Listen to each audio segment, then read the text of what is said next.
fans like us, right? And to everyone else. This is the new way to communicate and share a message without even saying a word. I bet that most of you have emojis in your phone. Who owns an emoji in their phone? Yay! Majority of you. That's great.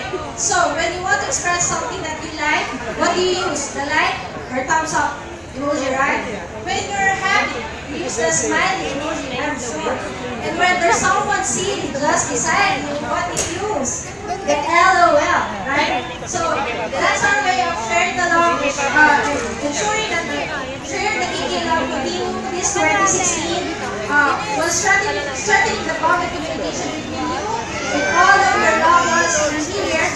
Krispy Kreme is committed to launching the 2016 campaign revolving around emojis. So for today, please enjoy the festivities and all of the activities here in the emoji park, from your phone, of course, to the plate, and definitely let the emojis do the talking. Thank you and God bless.